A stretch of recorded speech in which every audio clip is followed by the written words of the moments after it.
With the impressive recreation of Crash Bandicoot getting rave reviews on the PlayStation 4, and a return to Final Fantasy VII in our future, it may be about time to revisit some classics from days gone by. There are 7 games I want to see get a full-blown remaster. Come on, if Crash can do it, so can Spyro. Spyro was one of the first games I ever rented as a child, and the vibrant, colourful world of dragons made me want to come back time and time again. You play, obviously, as Spyro, a purple dragon on a quest to save the dragon realm from the destructive nasty Nork, and save his fellow dragons in the process. And maybe also get a little bit of treasure. Much in the same vein of Crash Bandicoot, all 3 original games could get remade and bundled together for that nostalgia trip rather than just relegating Spyro to a bit part in Skylanders. Bloody Roar was a very interesting take on the fighter genre. You have your Street Fighters, Tekkens, and Mortal Kombats, and then you have Bloody Roar, where fighters don't just brawl with their fists and feet and weapons, but also claws too.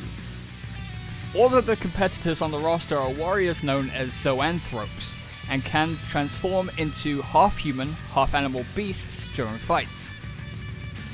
I feel that the current generation of hardware could bring a new lease of life to the series that ended after the 4th installment. An anniversary edition featuring elements from all 4 games would be more than welcome and could open the doors for new games. I mean, just look at how visceral Mortal Kombat X is and apply that to Bloody Roar. Typically, when you think of the survival horror genre on the PlayStation, you'd think of the zombies of Resident Evil or the grotesque terrors of Silent Hill. Capcom would change things up by ditching the shambling undead and introducing quick, smart, and violent dinosaurs. This change was pretty drastic for those who are used to being able to take their time taking out slow zombies, with dinosaurs making things a lot more frantic. Capcom would promote the game as panic horror, rather than survival horror, but this game was one of the best horror games, period, on the PlayStation. In 1998, children across the planet were firmly in the grip of Pokemon fever. It wouldn't let up for the next few years, and as such, with 3D gaming becoming more prominent, gamers were interested in experiencing Pokemon in full 3D. Pokemon Stadium was released a little bit down the line in April 1999, or at least in Japan. Pokemon Colosseum, which featured the first 3D story-based Pokemon adventure, was way off in the future of November 2003.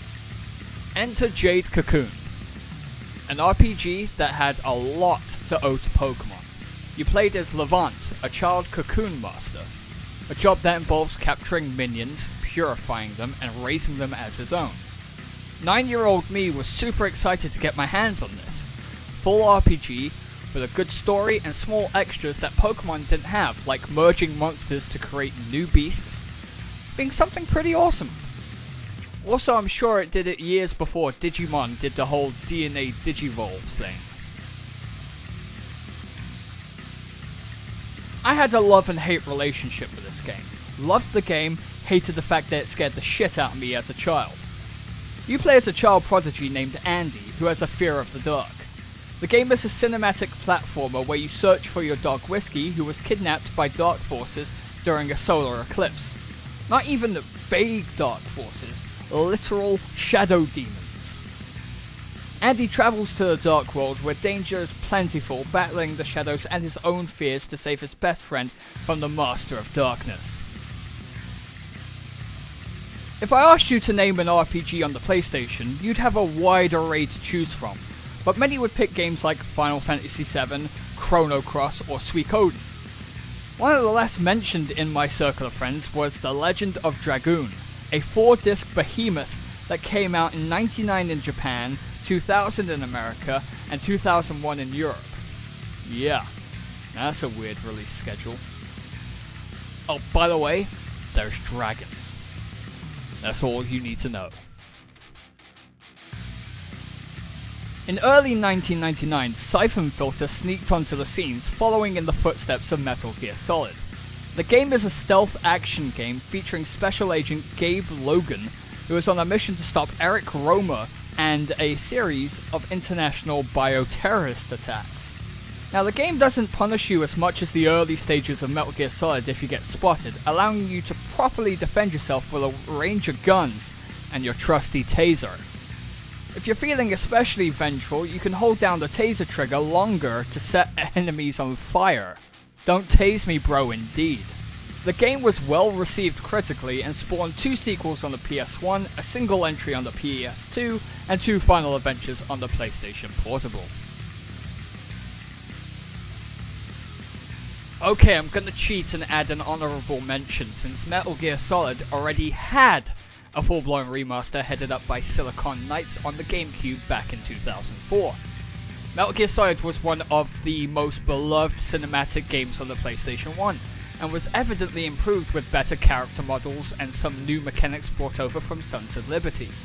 However, when MGS2 and 3 were given the remaster treatment on the 360 and PlayStation 3, the remastered first game was suspiciously absent.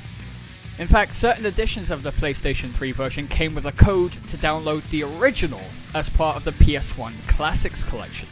13 years later, fans of the series would love to see the remake resurface. And there you have it for a list of 7 games that I think should get a full-blown remaster in the current generation of systems. If there's a game that you think I missed, drop it in the comments below. And stick around on the channel for more Let's Plays, wrestling games, other crap, and hit that like and subscribe button, and I'll catch you next time.